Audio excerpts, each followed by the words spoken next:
अस्सलाम वालेकुम dear students. Paradise college की तरफ से इंग्लिश की ऑनलाइन क्लास में आपका वेलकम किया जाता है। बच्चों, लास्ट लेक्चर में हमने second point the night mail की एक्सप्लेनेशन अटेम्प्ट की थी। अभी हम पहले उसके सिनोनिम्स और क्वेश्चंस देखेंगे, देन हम अपनी थर्ड पॉइंट को कैरी करेंगे। पहले इसके सिनोनिम्स देखते हैं।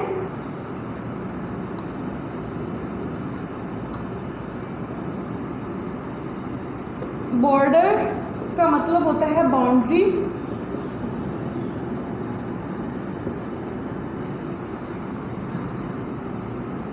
अच्छा उसके बाद है बीटक,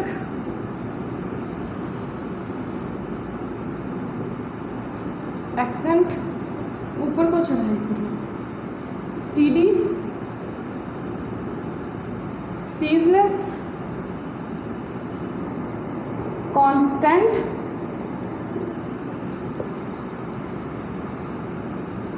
मूरलैंड कहते हैं कंट्री साइड को,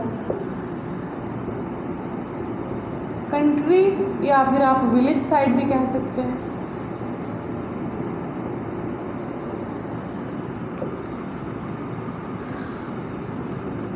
शोवलिंग का मतलब है थ्रोविंग, फेंकना, हीप करना। स्नॉटिंग मतलब विसल करना, शोर करना। रोर करना या फिर क्या करना, विसल करना। उसके बाद है approaches,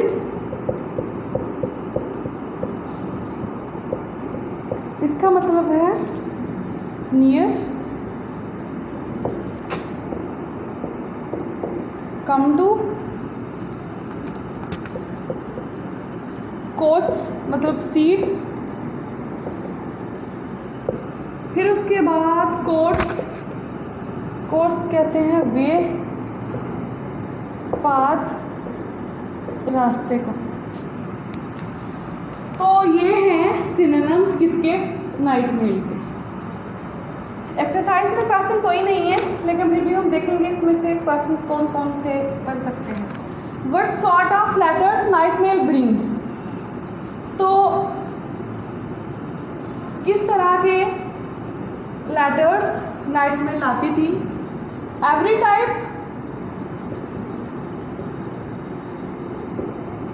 type of letters and postal orders,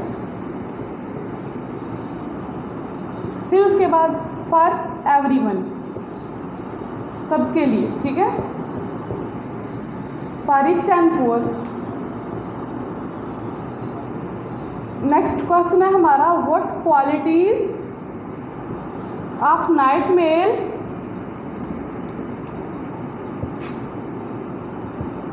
discuss in this poem. इस पोएम में कौन कौन सी क्वालिटीज डिस्कस की गई हैं, तो कौन कौन सी, फर्स्ट कौन सी है, डिटरमिन है, फिर पंक्चुअल है, उसके बाद इक्वालिटी को माइंड में रखती है, इक्वालिटी, सबको इक्वल लेटर्स पोस्टर्स सबके लिए ऑर्डर लाती है। ये नहीं कहती गरीबों के लिए नहीं लाना तो अमीरों के लिए लाना है, सबके लिए लाती है। Brave and sometimes Moody. बच्चों, ये थे नाइट मेल के इम्पोर्टेंट 2 क्वेश्चंस, और पहले मैंने आपको सिनोनिम्स करवाए। तो अब हम नेक्स्ट पोएम रीड करते हैं, जिसका नाम है loveliest of the trees the cherry now. आज हम उसकी एक्सप्लेनेशन करेंगे। पहले हम राइटर की बायोग्राफी करते हैं, फिर हम पोएम रीड करेंगे।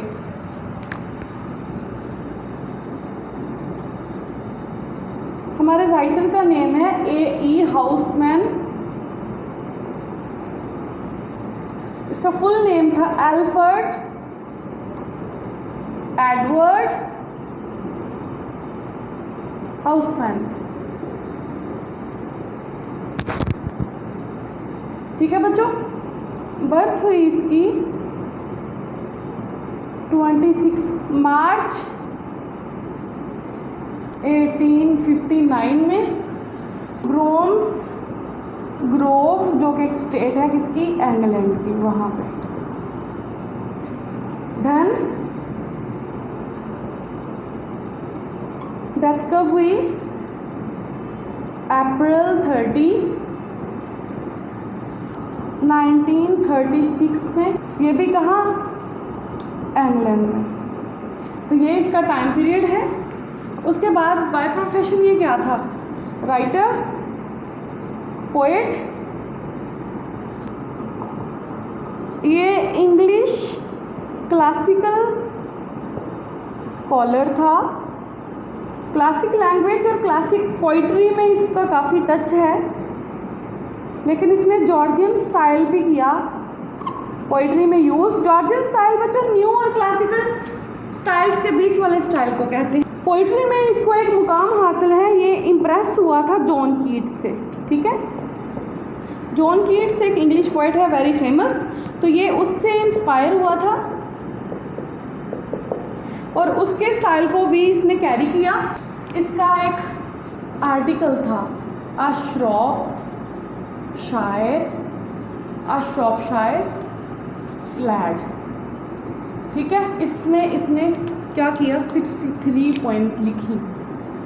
हमारी ये जो पोएम है ना, loveliest of trees the cherry now, वो भी इसी का पार्ट है, अ श्रॉपशायर लैड का, ठीक है। ये इसने कब पब्लिश करवाया, 1896 में। अपनी पोएम में इमेजरी यूज़ करता है बच्चों, सिंबलिज्म यूज़ करता है, ये लिटरेरी डिवाइसेस हैं। इमेजरी कहते हैं इमेजेस को पेश करना, एक क्लियर इमेज बनाना, और सिंबलिज्म मतलब सिंबल्स क्रिएट करना। इसके अलावा इसने पैसिमिज्म का यूज़ किया, मतलब कुछ दुख, पैसिमिज्म इमोशनल टाइप पोइट्री की, बैलेड स्टाइल को कैरी किया। बैलेड कहते हैं क्लासिकल पोएम्स को बच्चों, उस स्टाइल की पोएम्स भी लिखी इसने। तो ये थी हमारे पोएट की बायोग्राफी। अब हम पोएम को रीड करते हैं। पहले एक बार पोएम रीड करते हैं, फिर इसकी एक्सप्लेनेशन करते हैं। 3 स्टांजा है बच्चों इसमें। Loveliest of trees the cherry now is hung with Bloom along the above and stands above the woodland right, wearing white for Eastertide. Now, of my 80 years and 10, 20 will not come again, and take from 70 springs a score, it only leaves me 50 more.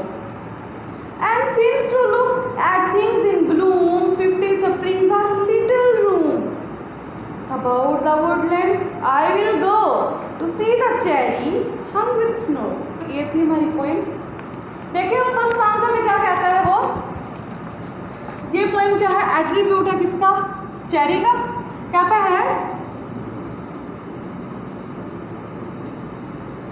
Cherry tree is beautiful among the trees, दरख्तों में खूबसूरत दरख्त है किसका, cherry का। फिर वो क्या कहता है, in its full bloom it is hung with branches, लटकी हुई है ना, and stands about the woodland ride, wearing white for Eastertide. हाँ,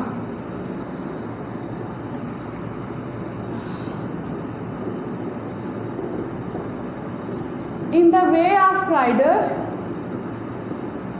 it stands wearing white dress,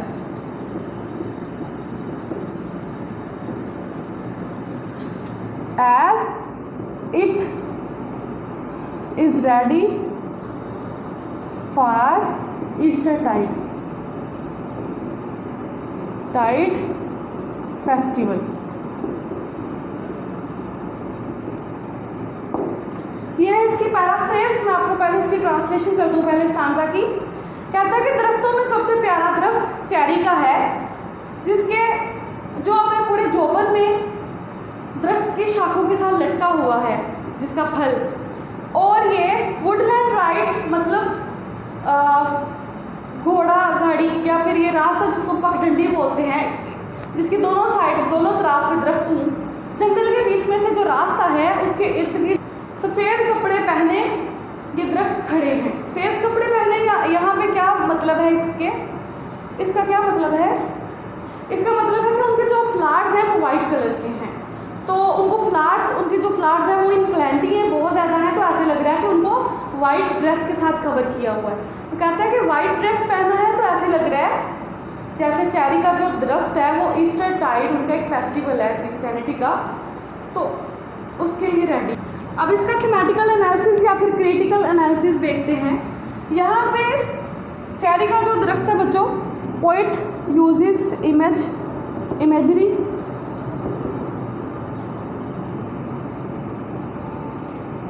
use की है। इमेज किसकी पेश की है उसने यहाँ पे?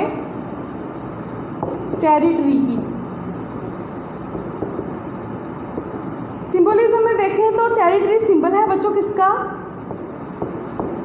पीस का, सुकून का, प्योरिटी का। वाइट ड्रेस में खड़ा है मतलब प्योरिटी को शो कर रहा है। तो कहता है दरख्तों में खूबसूरत दरख्त कौन सा? चेरी है। तो यहाँ पे पोइट क्या कर रहा है बच्चों? पोइट शो कर रहा है his love for nature. Poet shows his love for nature, he is fond of nature. और चेरी ट्री क्या है? यहाँ पे नेचुरल एक फिनोमिनन है, इसलिए पोइट को वो अपनी तरफ क्या करता है? अट्रैक्ट करता है। ठीक है, तो ये पोइट का क्या है? हमारे का फेवरेट ट्री है।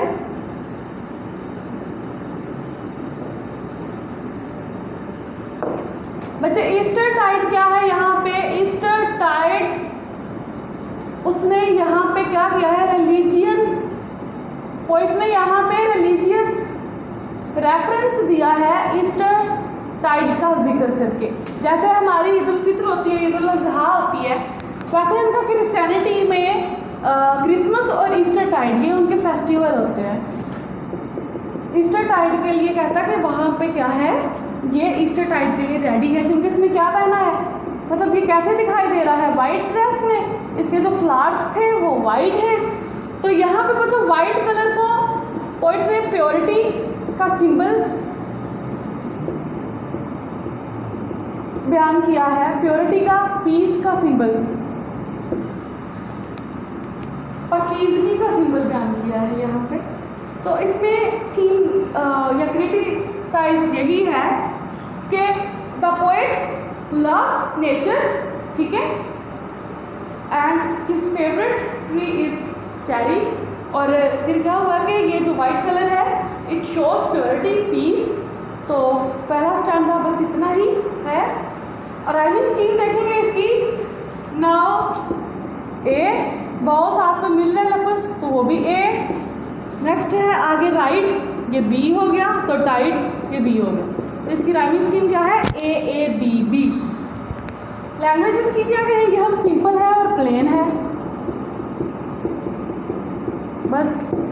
तो ये हो गया हमारा फर्स्ट स्टैंजा।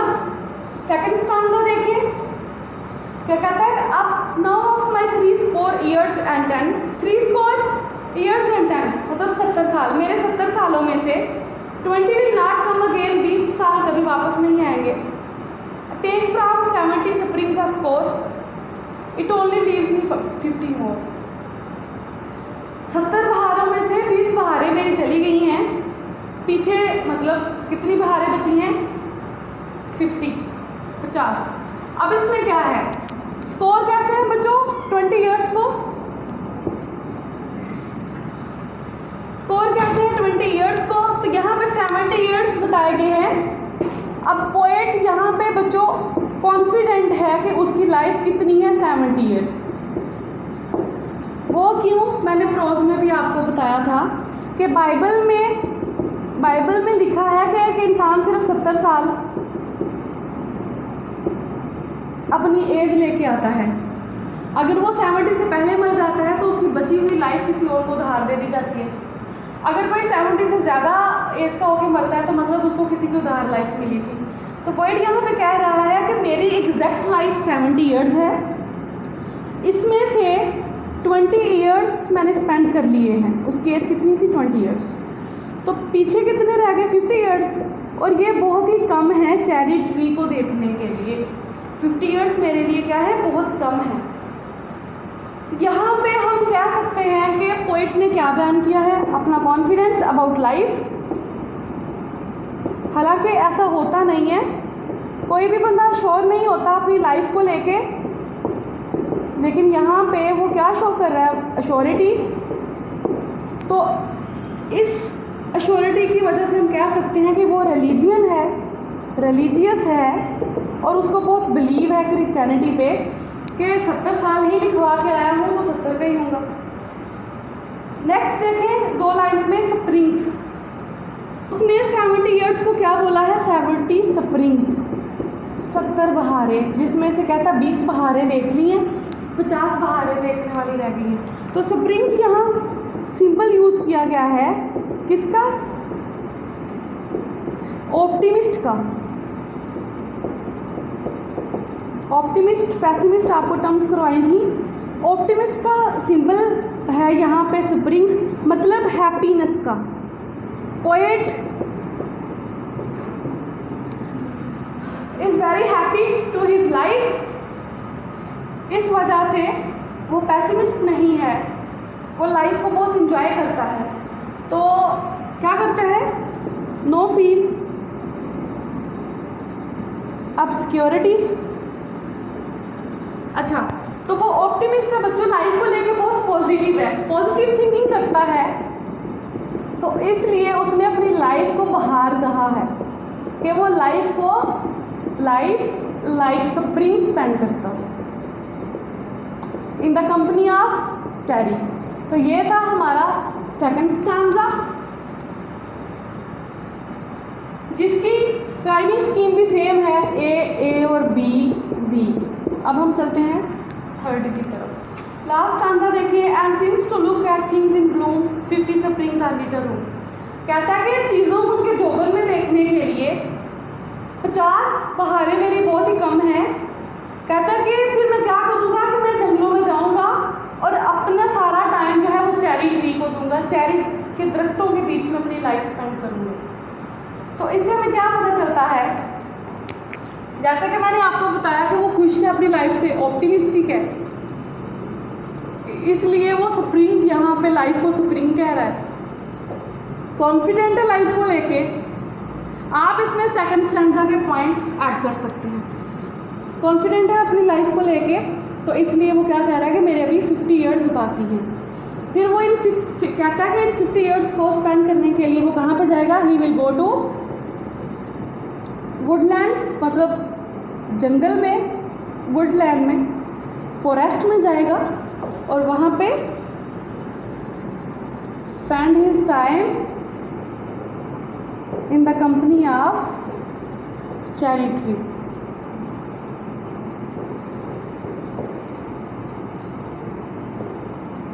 तो ये एक ऐसा स्टांजा है जिसमें आप पहले और दूसरे स्टांजा के सारे पॉइंट्स मिक्स करके लिख सकते हो, लेकिन थीमेटिकल एनालिसिस वाले नहीं। मतलब वो रिलीजियन जो उसने रेफरेंस दिया है ईस्टर टाइड, वो नहीं। ये जो सेकंड वाला मैंने आपको सेकंड लाइन्स पढ़ाई हैं, उनका आप क्रक्स इधर यूज़ कर सकते हैं। तो क्योंकि सेम है, 50 स्प्रिंग्स मतलब लाइफ को कहा गया है, ऑप्टिमिस्ट है, इसलिए कॉन्फिडेंट है। हम इसको ओवर कॉन्फिडेंट भी कह सकते हैं, क्योंकि no man has knowledge about his life time period,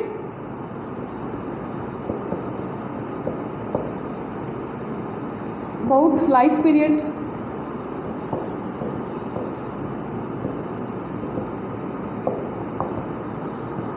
but poet क्या बिलीव रखता है? To spend 70 years. तो बच्चों ये थी हमारी थर्ड पोइम। नेक्स्ट लेक्चर में हम इसके सिनोनिम्स, क्वेश्चंस और फिर फोर्थ वाली पोइम को साथ करेंगे एक्सप्लेन। तो आज के लिए इतना ही। अल्लाह हाफिज़, टेक केयर।